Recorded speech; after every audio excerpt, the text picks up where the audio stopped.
Hello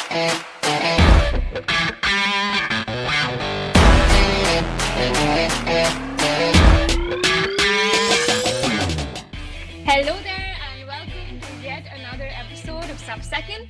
Joining us today are two people that have been wanting this episode for a very long time. Both of them are absolute F1 and schools enthusiasts. Join me in welcoming Gautam Bose and Ashutosh Bheda. Thank you for joining today, guys. How are you doing today? Fine, thank you. What about you guys? Doing well. Yeah. What about you, Ashutosh? Yeah, it's been a good day. It's going great. Uh, All right. Good to know. Okay, so tell me a little more about yourselves. I mean, I didn't introduce you guys because I wanted you guys to introduce yourselves. So let's start off with Gautam. So I was the team manager of Team Mercurial, who participated in the 2023 Yasin Schools National Finals. Um, we didn't do very well by finishing seventh, but yeah, it was a fun experience, and I think I'm part of Team Aeolian to go to the World Finals for next year. So that's it, it's going to be a very exciting opportunity. I mean, clearly you did something well if you're a part of a World Finals team now. So, yeah. What about you, Ashutosh? yeah, so I was head of engineering at Aeolian Racing. So it was a great time actually. We were the first. It was our first time in F1 in schools, and it was a miracle that we were able to achieve. Definitely a miracle. I mean, no team that wins the national championship can believe that they quite won. That also includes us. We also didn't believe when we won, but oh well. I think it's like a blue supremacy. Blue teams always win. Aeolian is blue, Nautilus is blue. It's just blue teams that keep winning. Might be a myth, but we'll see next year how that goes. But yeah, both of you took part in the 2023 National Championship. And both of you, especially Gautam, you've been following F1 in school since a really, really long time. So, what are some major changes that you think that you guys had to face in this year, but the previous teams didn't have to face? Major changes that we faced was the return of many companies back to the face-to-face era, and so sponsorships were a large problem because companies still haven't allocated much of money to the marketing budget, and especially not for a first-time team like us. And I think being competing in nationals for the first time certainly affects how much money you can receive because you haven't proven yourself and proven your ability to advertise sponsors. So I think that was a major challenge that we faced. Right. But that's only on the enterprise side. What about the engineering side? And any major changes that you guys specifically faced? The UAE regulations have largely been the same for the past 6 to 7 years. So teams have overall just generally converged on the same types of designs. For example, a boxy front wing and swept wings and things like that. So engineering, there wasn't much of a change from previous teams like you guys. We went with a different approach. So in terms of engineering, rather than going with a large wheelbase focused on stability, we went for an absolute low drag design. And I think that was the main change that we did. Right, right. What do you think, Ashutosh? What are some major, differences that you faced in your year, but definitely weren't there in the previous years? Gautam said there hasn't been much changes in the UAE regulations, so mostly most of the teams converge on the same design. The major challenges which our team faced was learning the softwares which we had to use for competitions. So, like for me, as the head of engineering, I had to learn computer-aided design softwares like Fusion, and the graphic team had to learn like the graphical softwares like they had to use Photoshop and all that. So that was the major challenges that we faced. Hmm. But let me ask you guys this. So usually, of course, UAE is one of the only countries that has direct nationals. It really doesn't have regionals. Do you think that's a factor why teams like Australia or UK dominate more? Yeah, I think that plays a big part in it. For example, in terms of sponsorships, at least, if you have proven yourself as a regionals winner, and during these regional competitions, their schools provide financial support, so they don't have to go looking for sponsors. But being, for example, a regional champion has much more of an invite to sponsors than just competing in nationals for the first time. And in terms of engineering as well, throughout every competition, you just learn so much more. Even if you have an amazing car, you can always learn something better. I think Rakshan must have experienced this during his nationals. Even though they had the fastest car, you guys learned a lot in terms of engineering as well. So I think having more competitions helps you perform better at worlds, certainly. Yeah, agreed. Because I mean, at nationals also there are many teams that are coming for the first time, and it can happen so that at different like at throughout your project elements, you might just get something right, but the other team might not. So I don't think every national champion out there is a proven one. In the case of UAE national champions, and well, other countries, yeah, we're going through a series of tests and regulations. So at the end, the national champion is definitely a proven one. So I do agree with that. What about you, Ashutosh? What are your thoughts on this? Yeah, I totally agree actually, because with the larger competition, you have a much more wider base of people which are there. So like with more people, you get actually more ideas which are formed. So it just like you learn from each other more from other regionals. Example in Australia and in UAE, straight away like new teams who have been competing in professional F1 for the first time are just coming into nationals. So like it's almost like a big difference into regions. Yeah, yeah, definitely. But also this year, the amount of competition that you guys had was way more than last year. I mean, I remember that we had rookie and professional on the same day, and you guys had like one day of professional, other day of rookie. So did that competition really, affect your team in any way? Okay, I would Gautam say looks not really really. excited. Sorry, Gautam looks a little too excited to answer this question. No, no, I'll let Ashutosh go first. All right, go ahead. So like not really. There were teams which continued from last year also. So they had a lot of experience compared to us. And there were also a few teams. I would say majority of the teams were actually new F1 teams like us. So they did like I would say about 10 teams were like they started really late. So that's why I would say that their designs were not very polished Mm-hmm. Mm-hmm. compared to the experienced teams that were already there in F1 for about 1 2 years. Right, that makes sense. I think the major problem with the UAE's format of doing things is I think there were 38 professional teams this year, and having them all compete over a course of a day severely impacts how much you can do judging, for example, pit display judging, enterprise portfolio, engineering portfolio. So all these are impacted by having such a large number of teams, which is why countries like Australia, for example, have 12 for their national finals. I think maybe going to a system like that would be beneficial for UAE in the future if they want to raise more champions. You know what? Yeah, I definitely agree with that because even this year, when we went for Ithara judging, there were about 50 teams, no, sorry, about 50, 58 teams in one day. And even if you have different streams, you're judging about 20 teams a day. And it gets really tiring after a point because you're seeing the same thing again and again and again. And after a point, even if a pit display or portfolio is really good, you you'll probably just lose the essence because you wouldn't know what the benchmark is and whatnot. So that's definitely something that I think UAE can improve on in terms of that. But yeah, now Ashutosh, your team, Aeolian, of course, you guys were the 2023 national champions. And what were some things that you thought that you did better to defeat your rivals? Because if you look at the scorecard, Aeolian and the other teams, they were like neck to neck. Mercurial and Aeolian, you guys were so close. What do you think you did better than those other teams to become and take home that national championship title?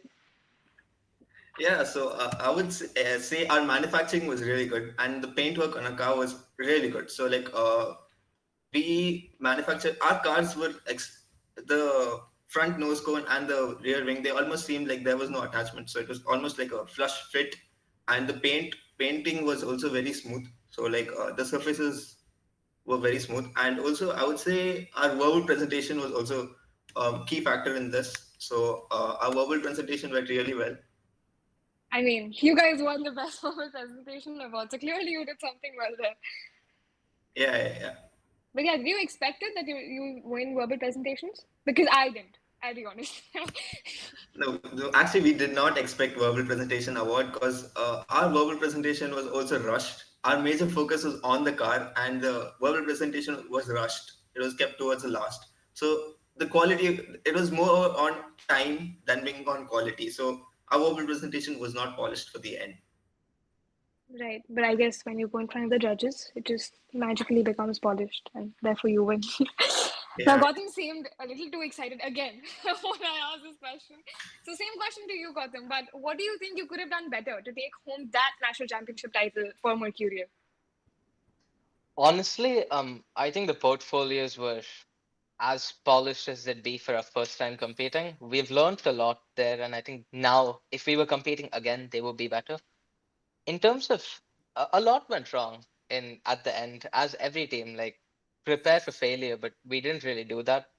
Our bearings that we ordered, they were all seized, so we had to take 3-year-old leftover bearings from our school.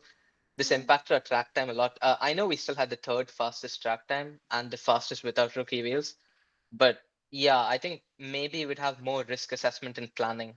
That's certainly one thing I'd want to implement for the next time we take part in competition. That's probably the most key part. Mm-hmm. How did you go about your engineering portfolio? Like, how did you plan it? That's a very good question, Darshan. So I think where we started was the scorecard. Analyzing the scorecard is the most important part for any F1 and schools teams. And I think the engineering portfolio should go along with your engineering process rather than be started at the end. I see a lot of teams do this, and this is probably a big mistake. So we usually start with the scorecard gives you a general order of how to do things. You do your research and development, then you do your wheel systems, your manufacturing. So we started with our research and development. So anything regarding to, for example, wheels. We always knew that teams tended to go for lighter wheels. We didn't know why. So then we researched and then we came upon that inertia is one of the key factors as to why cars go fast. And the wheels having the lowest moment of inertia as possible is a very big factor. And then we slowly developed that into our wheel design process. So we incorporated that into having the lightest and thinnest wheels possible. I think we settled on something similar to your wheels, which were 1.4 gram, 0.6 mm thick PLA wheels. And then manufacturing process, we decided what type of printing we can use. For example, SLS printing, you can't print wheels with that because there needs to be an exit hole for the powder to leak through. So we settled on FDM wheels. So that's just a general engineering process. I think your portfolio should document as to how you did this, why you use certain things over the others, material research, analysis, everything. Mm-hmm. I mean, you did mention the scorecard, right? And the scorecard nowadays is a bit vague for some people, and it's pretty hard to interpret also. So, how did you guys go about with interpreting your portfolio and making sure that you implied the same exact thing on both your portfolios? I think rather than focusing on the scorecard as to headings exactly, we focused on the overall direction it told us to go in. And that's one of the key things. So with our enterprise portfolio, for example, it said you must have clear roles set and defined. So our first page included all of our pictures, our roles, our exact duties, and what we have done. So I think something like that. And then it progresses on to team identity. So it shows you like team identity, then the next page is resource management, then project management, risk management. So all of this can be documented in a manner that's easy for the judges to read and understand how you've implemented the scorecard into your portfolio. Mm-hmm, mm-hmm. I mean, that's dedication. He has his portfolio in front of him, and he's going through it as we're talking. Yes, that's the Mercurial portfolio. Saw it here first, on sub-second. But yeah, the portfolio definitely was really, really nice. But let me also ask you guys this. So, this nationals, I think there were some teams that didn't rise up to the occasion, and they could have done much, much better. In my opinion, there are a few teams like such, Mercurial included. But apart from Mercurial, what are some teams that you guys thought, man, they could have done so much better, but they just didn't rise up to the occasion? I would personally say there was one more team from Raha International School called Accelerate. So Uh-huh. they were very out of the box thinking. So their designs were also very out of the box. But a slight overlook over the rules, the regulations. So the side pods were not in regulations. That caused them to like lose a lot of they will cut off during the race. So it impacted their race time and Yeah, pretty much. I mean, Accelerate was definitely a strong team. What about you, Gautam? You can't repeat the same team. I mean, there's a team called Mercurial. I don't know if you have heard of them. They could have done You better, cannot I take feel. Mercurial. Um, other than that, I feel um going into the competition, we thought game changers would be pretty strong because this was our third year in the competition, and Mhm. I think they even competed with you guys, right? Yeah, So they came third actually. They were third outright with yeah, which is us. why we expected a really strong performance from them. And Mhm. overall, I thought they'd finish higher than they did. Again, I thought we would finish higher than we did too. Um, yeah, I think game changers were definitely the strongest team that I expected. Yeah, yeah. I mean, in terms of experience, they definitely had it. They had an advantage over us also in terms of experience.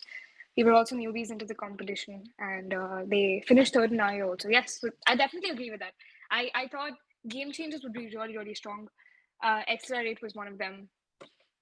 Mercurial also. But yeah, I definitely thought that Mercurial will finish higher. But here's the thing: both of you are different teams from the same school. How did you guys manage the rivalry within the same school? Because for us, we were the only team in the school, so we pretty much our focus was competing against other teams. But how did you guys manage that? I mean, I wouldn't say there was necessarily a rivalry as such. There were certain elements of the competition that I think that neither of us were very well experienced in. So working together definitely benefited us in terms of that. There were a lot of differences though. For example, in terms of car design process, Ashutosh went through the much more uh linear car design process, like following the criteria exactly and like going according to that portfolio. While we went for a more innovative approach, I feel, where we thought that we could change certain parts of the car to match our manufacturing capabilities. So I think generally the teams were the same in terms of how we handled the project elements. We just took two different approaches to the same problem. Hmm. But now going forward, oh, definitely both of you will be working together. So that's nice. How's that going so far? I think I'll let Ashutosh handle this one. The long Yes, pause, Senator. Yeah, go ahead. so it's been going great. So we have been looking into a lot of new ideas. We have found out a lot of new design methods also, and right now the new regulations such as the Halo.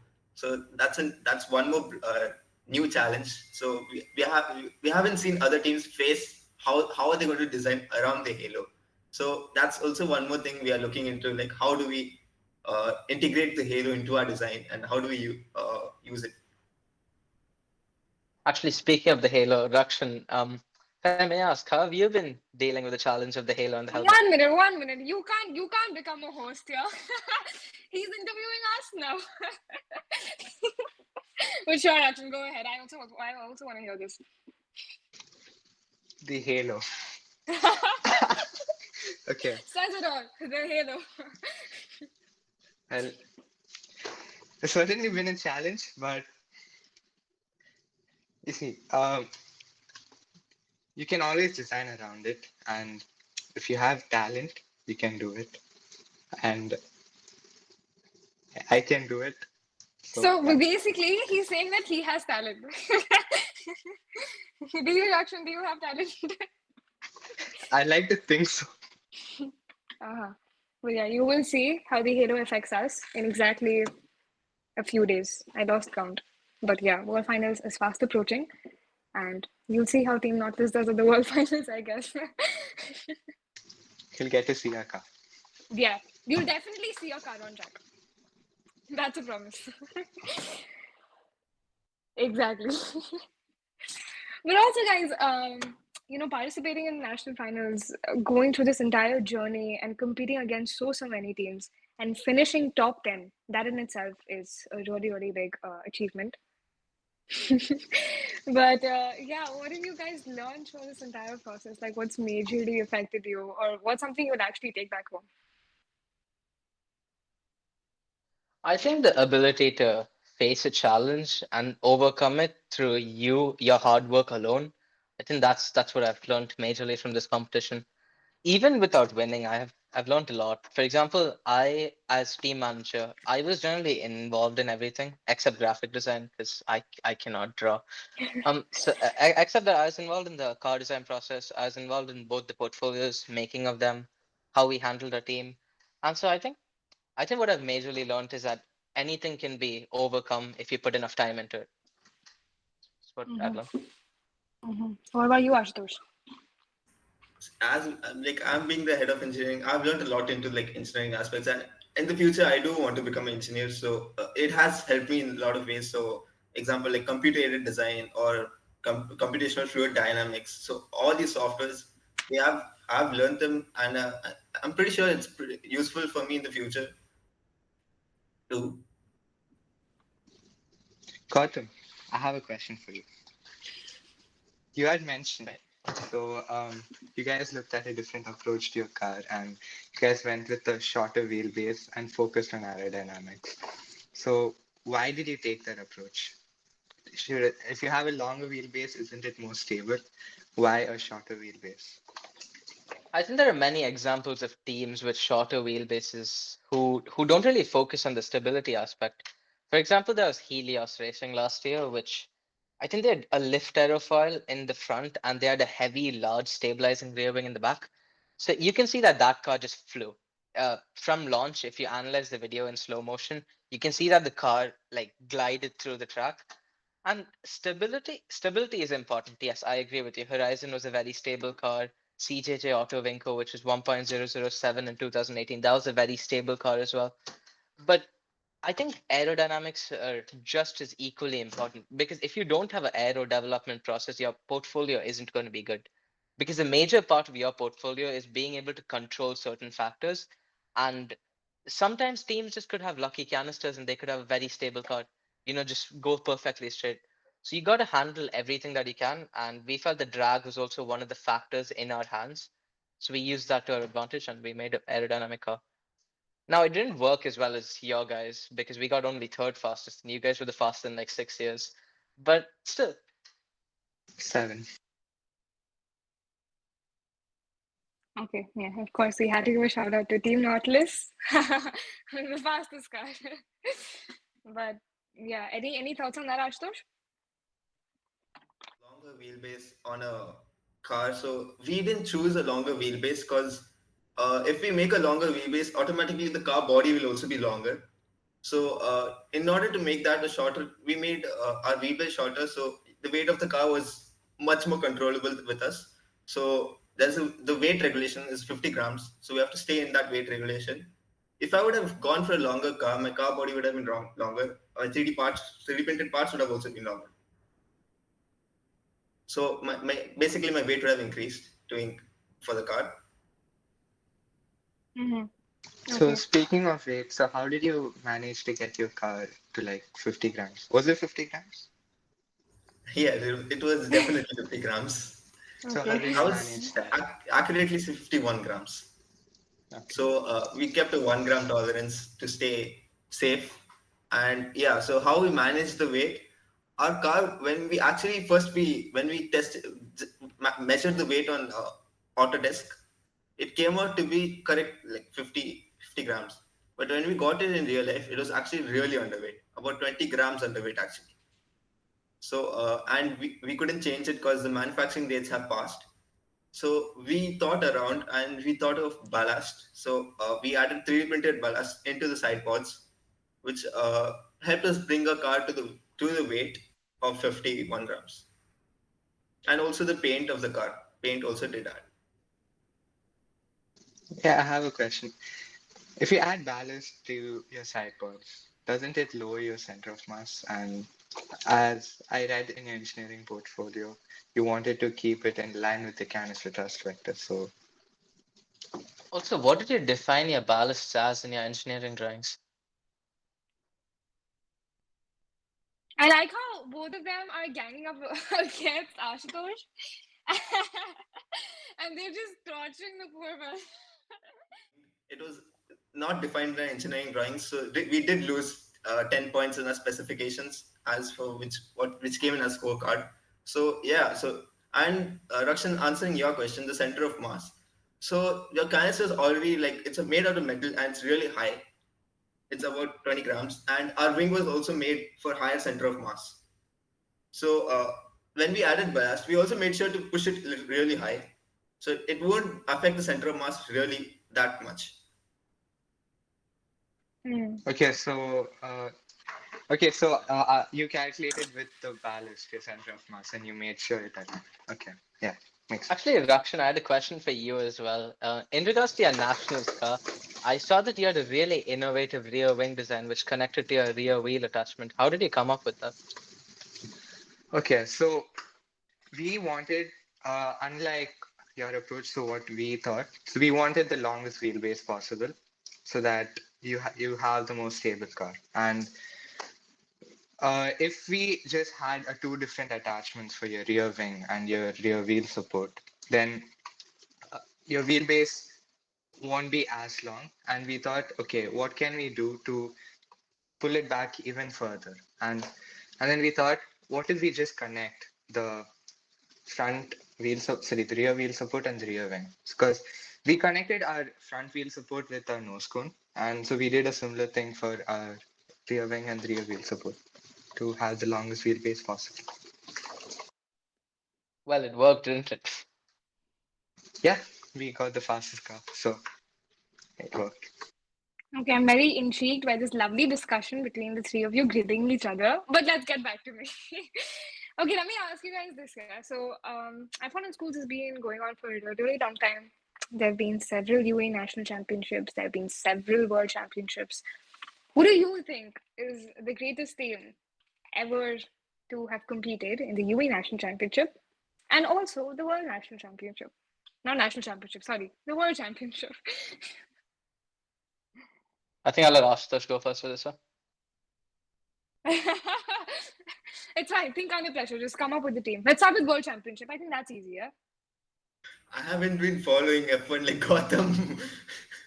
But okay, just any team that comes to your mind that you think You could say is Team Nautilus. That's for the right. nationals. Exactly. I have an answer. Team Nautilus for the national championship. Thank you. And World Championship. World Championship, I would say Horizon was definitely a very good car, I would say. And the way they tested their car, so like it was really strength tested, like they had a really strong car. And the front wing attachments was also very innovative, the front wing and the front ramps. And so were the wheels, which was a machined peak, if I'm not wrong. Right. Makes sense. What about you, Gautam? I mean, from UAE Nationals, I think there are two teams. So I've been following F1 for a really long time, and I just Mm-hmm. recently wrote like an article about the best teams in F1 schools history. So I think Mm-hmm. from UAE Nationals, the two teams were definitely Nighthawks and Sapphire Racing. Yeah. So Agreed. Nighthawks were the team who held the record for fastest car before you. Mm-hmm. You broke the 7-year record, right? So they had a 1.033 car. That was incredibly well engineered, and that's why they went so fast. They beat the other teams by 0.05 seconds, which is absurd in today's regulations. And Sapphire Racing is probably one of the greatest manufacturing teams ever. They manufactured an electromagnetically levitated bearing system, which produced a frictionless spin, according to their website. And that I feel is an engineering marvel. I don't think there's been a team better than that in terms of manufacturing that's gone from the UAE. They went to Worlds thrice as well. As for Worlds, there are many answers to this question. You could say Team Colossus, who invented the LERS system. They literally changed the regulations as a whole. Then there was Team Infinitude, which basically had their entire car designed around LERS as well, which on 0.916, which is still the fastest time ever. I think though I must say it's probably Evolve UK. Evolve UK was a 3-member team as well. I think you guys must know being a 5-member Mm-hmm. team about how essential your team members are. And so being Yeah. a 3-member team and balancing your enterprise, graphic design, engineering, I think that's a really impressive feat that I haven't seen anyone else do. With only 3 members, that too winning worlds. They also were knockout champions that year. Yeah. I mean, completely agreed because let alone, being a five-member team, it's really hard assigning these tasks. Being a one-member person in engineering or a one-member person in enterprise is definitely very, very hard to, combine all tasks together, let alone being a three-member team, as you said. Completely makes sense. But what if, okay, answer the same question, but from an enterprise way? Because all of these teams were amazing engineers. But what about enterprise? Enterprise team. Um, Hydrons. I think Enterprise is something that like gets better every year. In 2008, I'm sure you didn't really have many teams focus on enterprise seriously. But like, Mm. for example, the jump between 2020, the online World Finals and the 2022 face-to-face World Finals was incredible. Teams like Hydron and Sonic Boom really, I think I've heard most of the teams saying that they were scared of these teams just by looking at social media, which is incredible. Like, I don't think you could ever say that for any other team. So I'd say Hydron. Their Mm. billboard thing was unique. They had a movie theater rented out as well, playing Yeah. their advertisement. It's pretty impressive. Yeah, I think it completely makes sense because teams like Hydron, as you said, they marketed their team so well that even before they arrived at the competition, they had like this aura that we're it. We're a really strong competitor, and it makes sense because they took home that world championship title, and they got nominated for almost every enterprise award out there. So clearly they did something well, and yeah, completely makes sense. But let me also ask you guys this. So before you competed in the UAE National Championship, of course, you had to start from somewhere. And like any team, every team out there, a junior team has this problem of starting off. That's I think that's the biggest obstacle that any team would have entering into F1 in schools.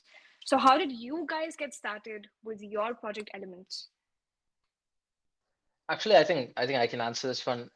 So we started 6 years ago in originality. Like we were a team. Yes, I yeah. So we were a team called Delta Drive 6 years ago. It Mhm. was only two of our current members were in it, but it was a fun little team, and there were several issues that plagued us. For example, when you're like 11, sponsors aren't willing. As I said, in this country, sponsors are hard enough to get because you aren't proven, right? And I think you guys have experienced that with World Finals. Even being national champions, it's really hard to get sponsors. So I think because of lack of sponsors and CAD software isn't easy. I understand that it's just drawings and lofts, but at a certain point, when you're 11 or 12, CAD softwares are pretty hard to grasp. And then in 2019, there was a Dubai financial crisis, if you know about that. So we couldn't get sponsors when we were in grade 8 as well. And then after that, as you know, COVID, and COVID led to our board exam year, which the school doesn't allow us to do any club activities. So I think where you start your F1 team is really finding a group of 5 dedicated people. Because if they're not interested in F1, they're not going to do work. I think every team has a few people like this. Aeolian Racing had it. You guys had it last year. Every team faces this problem. Yeah, you'd probably want to start by finding a few dedicated people and then finding what they're good at. So if a person isn't good at anything, you guys can assign them everything, and eventually they'll find something that they like: marketing, graphic design, sponsorship, social media, something they like. So I think you find 5 people. You start by assigning a few people to learn CAD, a few people to learn graphic design softwares, and a few people to create plans for marketing, and a team manager obviously who handles everything and your timeline. I think that's how you start an F1 schools team.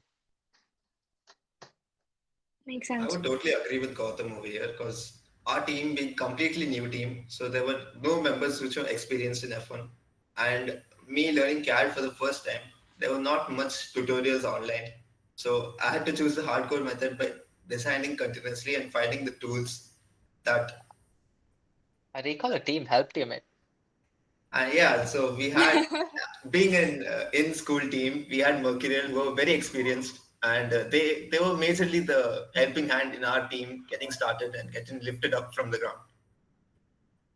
Yeah, right. But Gautami also mentioned that every team has these few members that aren't really dedicated as they should be.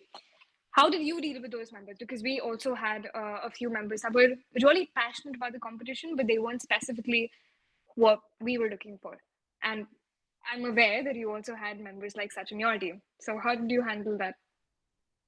I think there's not an easy answer to this. You can keep giving them tasks and like extending deadlines, but at a point it's about how much you're interested in it. I think Hydron talked about this on Off the Track, and the motivation is one of the major problems with an F1 and schools team. The problem with UAE National is another one. You start in June and then you qualify for next year's World Finals.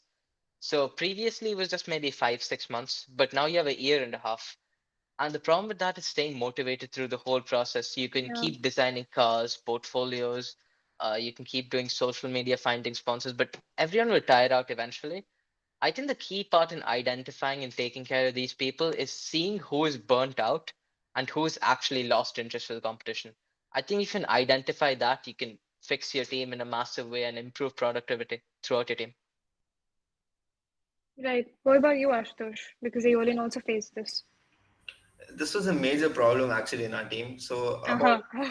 Okay. majority of our members actually being a new team, so they were not very motivated about F1 because the learning process was such a tedious task, and they were not very motivated and they didn't want to learn actually some few members. So because they were we being in 12th grade, we have a pressure of school studies also. So that also played another role into the team members, and it became so like how I dealt with them was that we would usually we would take over the task if the task was not completed in the given deadline. So that's how we actually dealt with these team members. Mm-hmm. Right, makes sense because there are always these few members that are really passionate about the competition, but not specifically passionate about F1 in schools. Actually, Uh, how did you guys deal with them? I'm curious.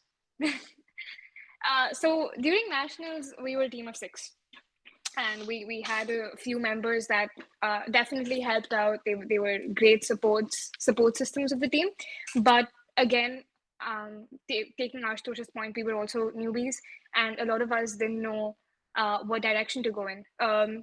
Taking an example of myself, I was the enterprise manager back then also, and I was really clueless on how do I approach the sponsors? Not even how, it's who do I approach? Who are these companies that are going to give us or provide us with money? Um, because we didn't have a lot of contacts to go through. So I was able to luckily pass that obstacle of and trying to learn the marketing skills, the strategies, the sponsorship skills, and everything. Same goes with our current team principal, Dhruv. He was also not very well versed in managing the whole team or learning all these manufacturing skills, but eventually he did learn. But throughout the process, there were about 2 to 3 team members that broke down, and they just could not learn or pass that obstacle of the initial how do we start off with this entire learning process.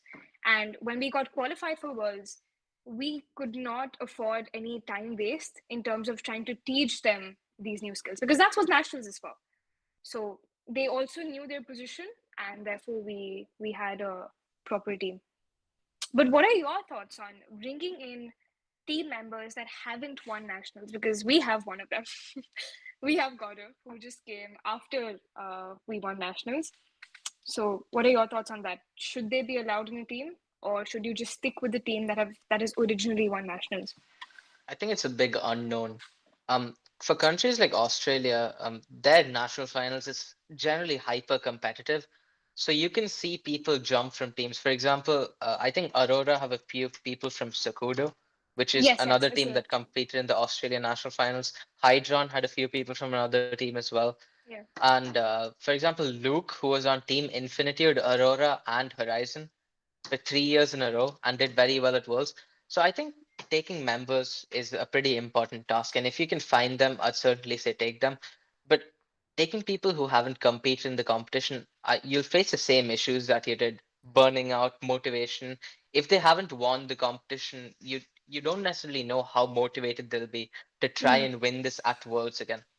right. Uh, However, I think God is an excellent graphic designer. Your social Yeah. medias have been amazing, Mm. and Yeah, I think he so does all the. I would actually take a opposite approach. Like I totally depend. It depends on the skill set of the person. So if a person's very skilled, he's proven himself to you that he can do it. Then it's actually a chance to take him into your team and try it out, try his skills out. Yeah, but Yeah. Ashutosh, wouldn't you say that your team members for nationals were also proven to you, yet some of them still didn't do work? Actually, our national team was formed in a very less time. So we were just given a task that two teams should go from our school. So we had a very less time to actually check if our members would do the work and their skills. So Hmm. it was not actually looked into very well. And Yeah. also that's why our members we didn't even have members. So like we were 6-member team, but with ongoing studies like JE, so we did keep losing members and gaining members. Right. I actually completely agree with Gautam. I am very receptive into taking new members because they haven't experienced nationals. But there's a 1 in a million chances that you'll actually hit the jackpot with the correct member. And a quick shout out to Gaurav over here, our graphic designer. I think He it also matters, right? Because for example, we finished seventh in nationals, so now we have only one goal in mind, and that is to do well in F1 and schools. Mhm. That sort of mentality is really important for any F1 and schools team. If you go into a competition thinking that you're going to lose, you will lose. That's Mhm. undoubtedly going to happen. But if you go into a competition knowing that you have a chance of winning it, I think that's much more important. I mean, you'll also mess up things like verbal presentation, your reaction time, person, they'll be stressed. So you got to make sure that you have a positive outlook on the competition before you enter it in the first place. Exactly, exactly. That's where I think marketing plays such a huge factor because all of these teams, right, that don't market themselves well, they break under the pressure and they look at these other teams on social media and what they're doing. And they're just like, man, they're doing so much and we have done nothing. And then when you actually go to the competition, you see the confidence that these teams have. And then a lot of teams just break under the pressure there. So that does make sense. And as for getting new members or not getting new members, I think it depends. Again, it depends on the person, and if that person you think is dedicated, then makes sense. Again, we got lucky with Gaurav. Not everyone can get lucky, but yeah. Hey, it worked with Aeolian, right? They won. Definitely did, exactly. So Aeolian did something well If I may because they ask, won. what are your favorite teams from who have gone from UAE to Worlds? Because it's a long list. It's UAE has been going from the start. Yeah. Uh, I Can think I Laksh, can I be Laksh, biased and say tribulus? No, okay, no, I'm joking. Rakshan, you want to go first? yeah.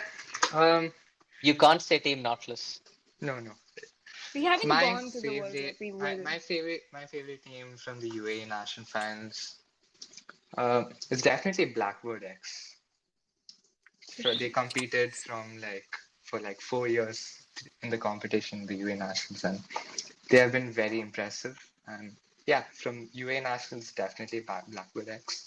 And from the World Finals, it's an interesting question because there are a lot of good teams, so you can't just name one. But to name a few, Horizon definitely will be on the list, and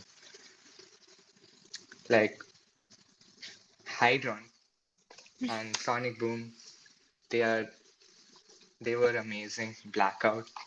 I was gonna say that. You know, I was gonna say this Blackout. that all of us are saying world champions, but I want to give a special shout out to Blackout Racing because that team, I don't know why, it really blew me off. I definitely think that in a few aspects, if they would have done better, they would have definitely been a tough fight to Hydron.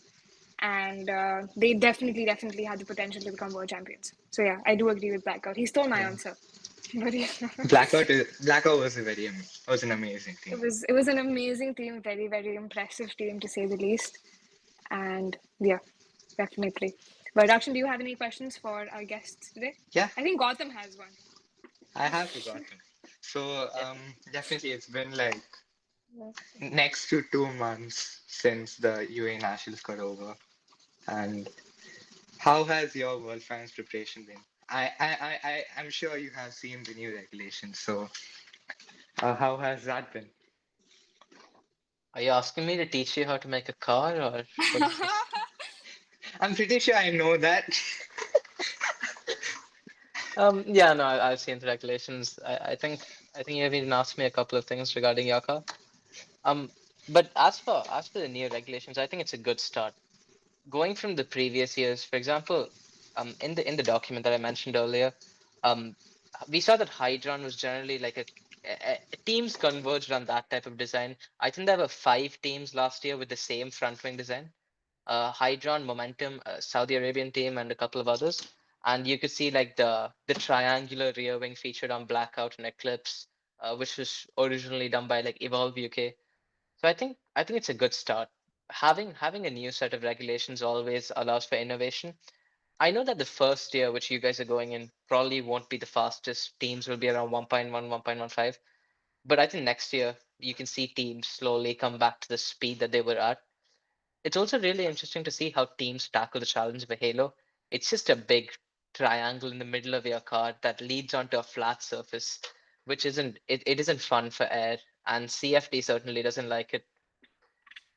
As for my World's Finals prep, we've mostly been studying. I think the only thing that's been decided is the name and the team members. Coming soon, by the way, follow Aeolian socials for that. And yeah, it's going well. I think any new competition is a chance for a new start, like the new regulations are. And I think it's a place where you can slowly start improving yourself and finding the flaws in your previous competitions and improving. Lovely Yeah, and plug-in. what about Ashutosh from one head of engineering to another? Right. So the Halo, as Gautam mentioned, it's been actually a very big challenge. So the one thing we have faced is if we have to test any car on CFD, the meshing technique of the Halo it's a tedious task. So the Halo has to be designed very perfectly so that the meshes that form in CFD are accurate. So as your mesh quality depends on your CFD test results. So that also affects us in our learning stage. Yeah, Mm. speaking of CFD, what's your favorite CFD software? Flow design, Autodesk flow design, it's the best by far. It meshes nearly everything. The results come within 3 seconds, and you can see flow lines. I don't know what more do you want. But I won't agree on that, as flow design is a very old software. So it's also aged. So like their support for the software has also dropped. So You've heard the saying, old is gold. as you I said, think at the end it comes to the person's preference. So I personally I like to use different softwares, and yeah, it just comes with software which you're comfortable and to Yeah, use. I agree with that. It's generally what you've learned. If you used one thing for a competition, you're generally likely to use it for the next, as you can analyze it and perform on it quickly. That Yeah, was I that think was a that good, goes. yeah. Yeah, I Uh, think that goes with CAD software as well. So there are so many different CAD softwares, and whichever one you use, you tend to like know it the best. And instead of learning a new one, you could just work with that. And yeah. yeah. Right. I had a question for you guys too, actually. Another one. I'm the host now. Um, Hmm. so it He's was taken regarding over. how did you guys approach your engineering portfolio? So from what I've read from the scorecard, there's a lot more CAM and CNC judging now. So how have you guys taken to that? Have you gone to any universities or facilities that will help you do better in that aspect? Um, so we are partnered with Heriot University, so they are our engineering partners, and we use their facilities. I'm not going to say anything. Mouth's going to be shut, but I'll tell you, we are working on our portfolios and following the scorecard, and yeah, that's it. I'm I mean, not going to reveal any information. everyone would assume so. The submission is on September 1st. Yeah, you better be working We're on in it, mate. August. Of course, we're going to be working on our So what about portfolios. enterprise? How has that been? It's a big jump, obviously, because UAE Nationals is there's certainly not much criteria given, and for Worlds, there's actually a lot of focus on both portfolios, actually all three. Yeah, So how yeah. have you been approaching that? I think it's taken a toll on me especially because let's just say when we were working towards the nationals, I was the only person in enterprise, and I was doing completely fine. I was able to handle everything somehow. But during the worlds, being the only like one person in the entire enterprise failed, while the other is doing something else. Thank you for the Mercurial mention, by the way. Lovely. It's been a little hard trying to manage everything. There are many, many setbacks that you have to face because, as you said, businesses are not very. They don't want to release their money much because everyone's working more on sales than marketing. As the years progress, everyone's becoming more stingy, of course, and also marketing your team and making sure that it's going to the right target audience that you have targeted and segmented is also very, very important. Okay, Ashutosh just rolled his eyes. I'm trying to. Okay, I'm really offended by that. Okay, but yeah, the enterprise portfolio is also going, and yeah, I all I can hope is that we do as well as we do at the World Finals, and I'd like to wish you guys also a very all the best of luck for your upcoming World Championship, and I hope you guys do well too. But yeah, You guys will definitely. You guys have amazing mentors. yeah, exactly, right? It's Yeah, because of there's us that Aeolian won anyway. Mukesh and Ritesh from Team Tribulus really helped us a lot in the Exactly. Yeah, and nationals. there And then there's is. Rakshan and Hema from Team Nautilus, of course. But yeah, I wish, Who I are hope. they? Do I know? Okay, I will delete this episode and I will not let it release. But yeah, no, on actual true senses, I hope that you guys do really well with your upcoming World Championship and also equally well in school. I'm pretty sure you guys will be able to manage both. And all the best, guys. And with this, we come to the end of this episode of Sub-Second. I hope you guys enjoyed and stay tuned for our next one coming 2 weeks after. Bye-bye.